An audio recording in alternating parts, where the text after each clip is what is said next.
हर हर महादेव श्री नमस्तुभ्यं मित्रों में दोस्तों। आज एक बार फिर आप सभी शिव भक्तों को मेरे चैनल श्याम सदाशिव में स्वागत करता हूँ।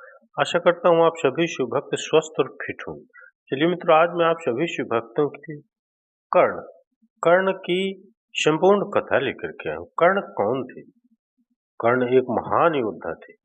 कर्ण के संपूर्ण जीवन का चरित्र क्या था? कैसे थे कर्ण? कर्ण किस लिए योग्य और उचित थे? कर्ण महाभारत के एक प्रमुख पात्र हैं, जिनकी कथा धर्म, दान, कर्तव्य और संघर्ष से भरी हुई थी। उनका जीवन संघर्षशील और प्रेरणादायक भी है। तो ये कथा आज मैं आप सभी शिव भक्तों, माताओं, बहनों के लिए कर्ण के बलिदान की और कर्ण के त्याग की कथा लेकर के आया।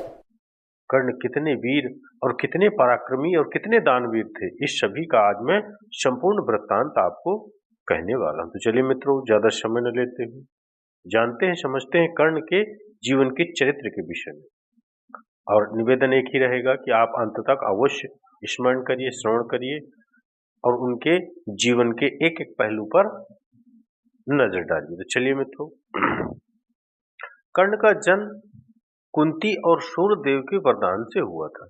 कुंती ने शादी से पहले ही ऋषि दुर्वासा के आशीर्वाद से यह मंत्र प्राप्त किया था कि वह किसी भी देवता का आवाहन कर सकती है। उत्सुकतावश उन्होंने सूर्यदेव का आवाहन किया और कर्ण का जन्म हुआ। कुंती अविवाहित थी, इसलिए समाज के डर से उन्होंने नवजात कर्ण को एक बक्से में रखकर गंगा नदी में बहा दिया। उस बक्से को अधिरथ नामक सारथी और उसकी पत्नी राधा ने पाया, इसीलिए कर्ण को राधे कर्ण भी कहा जाता है। उन्होंने कर्ण को पाला, इसलिए कर्ण को शूद्रपुत्र कहा गया। कर्ण ने अपने बचपन से ही योद्धा बनने का सपना देखा। उन्हें गुरु द्रोणाचार्य ने शिक्षा नहीं दी, क्योंकि वह क्षत्रिय नहीं थे। फिर उन्होंने परशुराम के पास जाकर शिक्षा ग्रहण करी।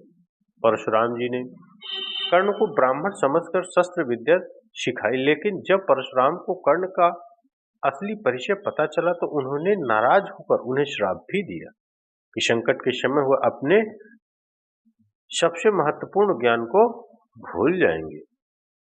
ये कर्ण के विषय में उन्होंने कहा। जीवन भर कर्ण ने यही सोचा। आप एक बार आपने देखा, अफगानिस्तान की टीम ने पाकिस्तान की टीम को वर्ल्ड कप में एक बार हराया, तो हम आपको बहुत प्रसन्नता हुई कि जैसे हमने वर्ल्ड कप जीत लिया। क्यों हुई? क्योंकि पाकिस्तान अहंकारी देश है, वो अफगानिस्तान को अपमानित करता रहता है। एक छोटे से साधनहीन देश के बच्चों ने भारतीय खिलाड़ियों से प्रेरणा ली, कोचिंग ली और अपने गुरुओं के देश में अपने शत्रुओं को अपमानित करके हराया। इस बात की प्रसन्नता पूरे देश को हुई। मित्रों, कर्ण इस कहानी में अफगानिस्तान है। वह जीवन भर सोचता था कि मेरे अपमान का कारण यह अर्जुन है। अगर आज अर्जुन न होता तो मैं द्रोणाचार्य का शिष्य होता। अगर आज अर्जुन न होता तो विश्व मुझे नंबर 1 का धनुर्धर मानता। और जब माता कुंती युद्ध से पहले दिन कर्ण सेनापति बना, रात्रि में चुपचाप उसके शिविर में गई और उससे कहा, बेटा, मैं तुझे बताने आई हूं कि मैं तेरी मां हूं। कर्ण तो जानता ही था, कर्ण को श्री कृष्ण पहले ही बता चुके थे। तो उसने कहा कि आपने बता दिया तो ठीक है, अन्यथा मुझे तो पता था। तो उन्होंने कहा कि मैं तुझसे कुछ मांगने आई हूँ। कर्ण ने कहा, ठीक है, आप भी मांग लो। मैं तो सोचता था कि मैं दानी हूँ, पूरी दुनिया मांगती है, कभी वह दिन आएगा कि मेरी माँ आएगी, मैं उससे मांगूंगा। चलो, मैं इतना अभागा हूँ कि माँ भी मांगने आई है, तो चलो मैं माँ को भी दे देता हूँ। मांगो माँ, क्या मांगना चाहती हो? माँ ने कहा, तुम अपने भाइयों को मत मार। कर्ण ने कहा, यह वादा नहीं कर सकता, पर एक वादा करता हूँ। दुनिया के लिए तुम 5 पुत्रों की माँ हो। महाभारत के बाद भी, युद्ध के बाद भी तुम 5 पुत्रों की माँ रहोगी। अगर 4 बेटे आपके मेरे सामने आए तो मैं उन्हें मारूंगा नहीं, पराजित करके छोड़ दूंगा। लेकिन अर्जुन आया तो उसका वध करूंगा, लेकिन वध करते ही अपने शस्त्र छोड़ दूंगा और पूरी दुनिया को बता दूंगा कि कुंती मेरी माँ है, तब भी आपके 5 बेटे रहेंगे, अब भी आपके 5 बेटे हैं। ये मैं आपको वचन देता हूँ। युद्ध ऐसे समय में आकर खड़ा हो गया जहां कर्ण और अर्जुन आमने सामने आ गए। घंटों युद्ध चला, न वो कम न ये कम। कई बार बैडमिंटन में आप देखते हैं, कई बार आप मैच में देखते हैं, कई बार देखते इधर उधर आप देखते रहते हैं और उसका निर्णय नहीं निकल पाता। लेकिन जब कोई एक हारता है तो फिर पूरा स्टेडियम शोर मचाता है। महाकवि दिनकर जी ने इसका वर्णन किया। जब खांडव प्रस्थ से जंगल से अर्जुन अपनी माँ को भाइयों को लेकर के आ रहे थे तो रास्ते में एक शर्पणी दिखाई दी, एक सांप दिखाई दिया। कुंती सबसे आगे थी। बेटे माओं को लेके और भाई बहनों को लेकर प्रोटेक्टिव होते हैं थोड़े। तो अर्जुन ने आगे बढ़ करके उस शर्पणी को उठाया और उसको आग में फेंक दिया ताकि किसी को काट न सके किसी को। जब उसने फेंका तो उसी समय शर्पणी को प्रसव हुआ, आकाश में हवा में प्रसव हुआ और एक बच्चा उस अंडे से फूटकर नीचे गिरा। एक नया सर्प पैदा हुआ। उस सांप का नाम था अश्वसेन। उसने जीवन में पहली बार पैदा होते ही दो दृश्य देखे। एक दृश्य ये कि मेरी माँ का शरीर आग में जा रहा है और दूसरा दृश्य यह है कि मेरी माँ की पूंछ जो है एक आदमी के हाथ में थी और उसने पता करा बाद में बड़ा होकर कि वह व्यक्ति कौन है। तो लोगों ने बताया कि वह अर्जुन था। पूरे जीवन अश्वसेन ने दुनिया भर के बड़े सांपों की सेवा करके जहर इकट्ठा किया और उसके जीवन का एक ही उद्देश्य रहा कि बस एक बार अर्जुन को डसना है, अर्जुन को मारना है, अर्जुन को मुझे किसी न किसी प्रकार से नुकसान पहुंचाना है। ये था। कर्ण दुर्योधन से कैसे मिले ये भी आपको जानना चाहिए। कर्ण एक बार धनुर्विद्या में अर्जुन को चुनौती दे दी कर्ण ने, लेकिन उसका उपहास इसलिए किया गया क्योंकि वह शूद्रपुत्र था। इस अपमान से दुर्योधन ने कर्ण को अंग देश का राजा बना दिया। इसी से कर्ण और दुर्योधन की गहरी मित्रता शुरू हो गई। कर्ण ने दुर्योधन के प्रति आजीवन अपनी वफादारी निभाई। बचपन में जो हमारे पास नहीं होता वो सब चाहते हैं कि सामर्थ्य आ जाए, वो चीजें हम खरीद लें। अश्वसेन के मन में भी यही बात थी। एक दिन अर्जुन मिले तो अर्जुन को काट लिया। काटूंगा, तब युद्ध चल रहा है महाभारत में, या तो अर्जुन बचेगा या कर्ण बचेगा। चल रहा महाभारत का रण, जल रहा धरित्री का सुहाग। युद्ध चल रहा है, कर्ण और अर्जुन लड़ रहे हैं। दोनों के रथ आमने सामने, बीच में आग जली हुई है क्योंकि अलग अलग तरीके से गोले बारूद हैं। किसी न किसी प्रकार से एक दूसरे को प्रताड़ित, एक दूसरे को हराने का प्रयास चल रहा है।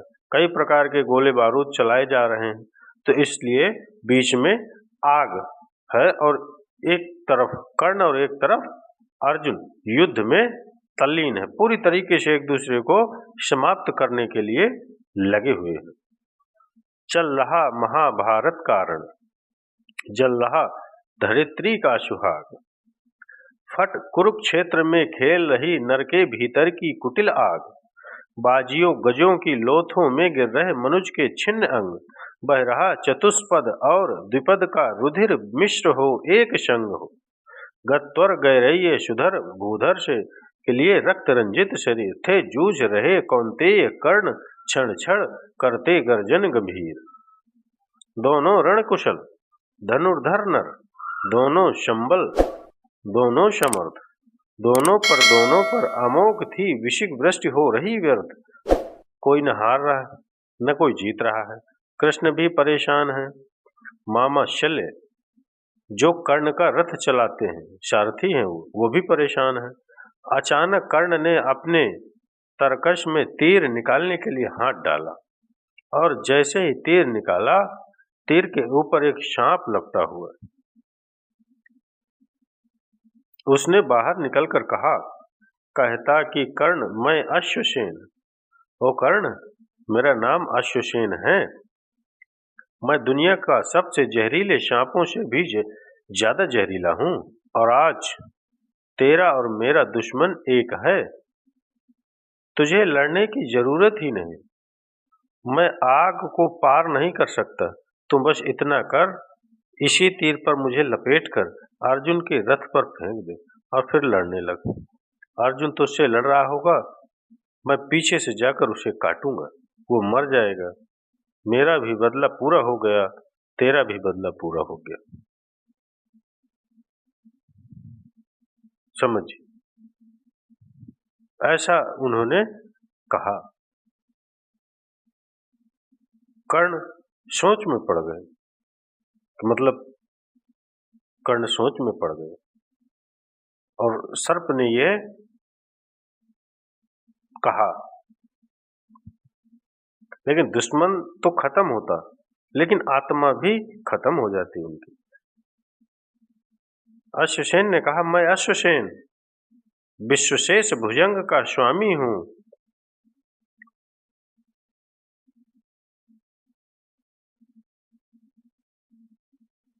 स्वामी हूं, जन्म से पार्थ का शत्रु, परम तेरा बहुविधि हित कामी हूं। बस एक बार कर कर कृपा धनुष पर सड़प पर जाने दे उस महाशत्रु को। अभी तुरंत संदन में मुझे सुलाने दे। कर ममन गरल जीवन भर का संचित प्रतिशोध उतारूंगा। तो मुझे सहारा दे बढ़कर, मैं अभी पार्थ को मारूंगा। अब कर्ण के उत्तर पर झूम गई। राधे जरा हंसकर, राधे का लड़का राधे जरा हंसकर बोला, रे कुटिल, बात क्या कहता है। नर का समस्त साधन जय का अपनी बाहों में रहता है। तेरी सहायता से ये चरित्र है कर्ण का, ये चरित्र है कर्ण का। तेरी सहायता से जय तो मैं अनायास पा जाऊंगा। आने वाली मानवता को पर क्या मुंह दिखलाऊंगा। आने वाली मानवता को क्या मुंह दिखलाऊंगा। तेरी सहायता से जय तो मैं अनायास पा जाऊंगा। आने वाली मानवता को पर क्या मैं मुख दिखलाऊंगा। संसार कहेगा जीवन का सब सुख सुकृत कर्ण ने सार किया। प्रतिभट के वध के लिए निचले सर्पों का सहाय लिया। कर्ण ने कहा, अरे अश्वसेन, रे अश्वसेन, तेरे अनेक वंशज हैं छिपे नरों में भी। सीमित वन में ही नहीं, बहुत बसते पुरग्राम घरों में भी। सीमित वनों में ही नहीं, ये नर भुजंग मानव ताकपत कठिन बहुत कर देते हैं। अंदर राम पालना है या रावण पालना है, ये आपके ऊपर है।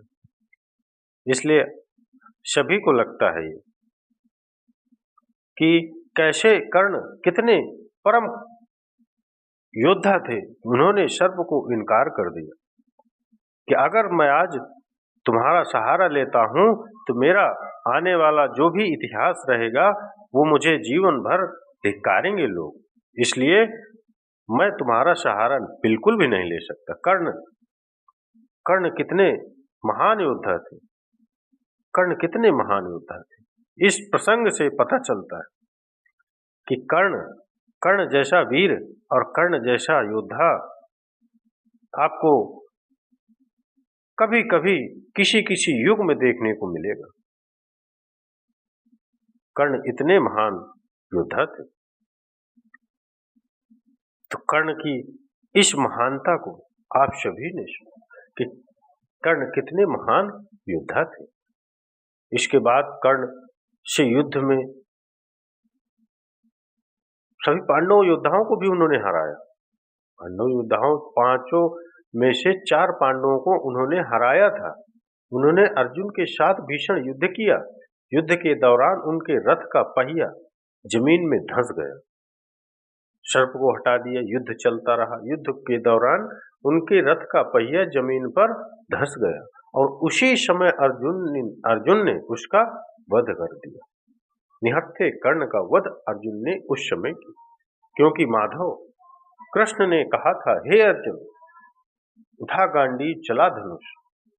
अगर तू यहाँ नहीं मार पाया तो कर्ण को फिर दोबारा तू कभी मार नहीं सकता, क्योंकि उस समय कृष्ण भगवान ने, माधव ने वचन लिया था युद्ध आने से पहले अर्जुन से कि अभी तक मैं तेरा सारथी हूँ, मैं तेरी हर बात मानता था, लेकिन आज के युद्ध में तुझे मेरी हर बात का पालन करना होगा, ये मुझे तू आज वचन दे। जब अर्जुन ने वचन दिया था, माधव मैं आपके ही अधीन हूं, आप जो कहोगे मैं करूंगा, तो उसी वचन को याद दिलाकर माधव श्री कृष्ण जी ने कहा, अर्जुन उठा गांडीव, चला धनुष। कर्ण का वध। अर्जुन बहुत संकोच में पड़े कि नहीं, मुझे नहीं माधव, ऐसे नहीं मार सकता। लेकिन कृष्ण ने कहा, क्या तू मेरी बात का मान रखेगा, नहीं रखेगा? मुझे तूने वचन दिया था कि आज जो भी मैं कहूंगा उसका तू पालन करेगा। तो चला इस पर अंजलि का अस्त्र और वध कर दे आज इस कर्ण का। तू भूल गया निहत्थे तेरे पुत्र को इन सब ने घेर के कैसे मारा था। उसको तेज, अर्जुन को ताव धराते हैं, तेज उसके शरीर को देते हैं, उसको वो चीजें बताते हैं जिससे कि उसको क्रोध आए। क्या तू भूल गया कि तेरे पुत्र को, अभिमन्यु को कैसे घेर कर 5-5, 6-6 योद्धाओं ने, महारथियों ने उस निहत्थे बिना रथ के नीचे जमीन पर खड़े तुम्हारे पुत्र को कैसे मारा था? क्या नियम युद्ध के सब खत्म हुए? उसी समय तार तार हुए। अर्जुन क्या सोचता है? कोई नियम, कोई युद्ध में अब बचा नहीं। उठा गांडीव, चला धनुष, और तू कर्ण का उद्धार कर, अंत कर, वध कर इसका। तो अर्जुन ने कर्ण को वहीं समाप्त कर देता है। उसकी मृत्यु के बाद कुंती ने अपने पांडव होने का रहस्य सबको बताया। कुंती जैसे ही कर्ण का वध होता है वो सबको रहस्य बताती है। इसी टाइम पर दुर्योधन बहुत कुपित होते हैं, क्योंकि कर्ण उनका बहुत प्रिय मित्र था। भाइयों से जितना वो मरने पर दुखी नहीं था, उतना दुखी वो कर्ण के मृत्यु के बाद हुआ था। आपको पता होना चाहिए। युधिष्ठिर ने मां कुंती को श्राप दिया, पूरी स्त्री जात को यहीं पर श्राप देता है। युधिष्ठिर श्राप देता है कि हे मां, आज तेरी एक गलती की वजह से हमें अपने भाई को मारना पड़ा। अगर तूने पहले ही बता दिया होता कि ये हमारा ज्येष्ठ है, हमारा ज्येष्ठ भ्राता है, भाई है, तो हम युद्ध ही नहीं करते।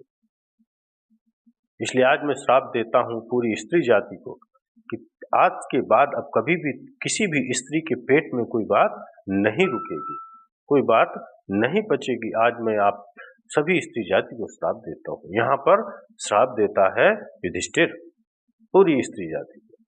तो अब कर्ण की मृत्यु होती है। कर्ण तो दानवीर कहा गया, कर्ण को दानवीर कहा जाता है। उन्होंने कभी भी किसी याचक को खाली हाथ नहीं लौटाया, यहाँ तक कि अपने कुंडल और कवच भी इंद्र को दान कर दिया था, आपको याद होगा। कर्ण ने अपने मित्र और कर्तव्य के प्रति जीवन भर निष्ठा रखी थी।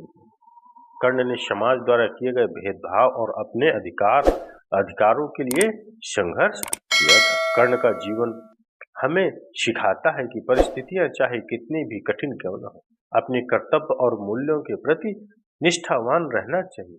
उनकी वीरता, दानवीरता और संघर्ष पूर्ण जीवन आज भी लोगों को प्रेरणा देता है। चलिए मित्रों, माताओं, बहनों, अगर ये कर्ण की गाथा आप सभी शिव भक्तों को अच्छी लगी हो तो इसके लिए एक लाइक और कमेंट्स में हर हर महादेव श्री सर्वस्तुभ्यम अवश्य लिखिएगा। चलिए मित्रों, मिलते हैं इस तरह के अगले कथा और वीडियो में। तब तक के लिए विदा लेता हूँ। हर हर महादेव श्री सर्वस्तुभ्यम मित्रों में दोस्तों।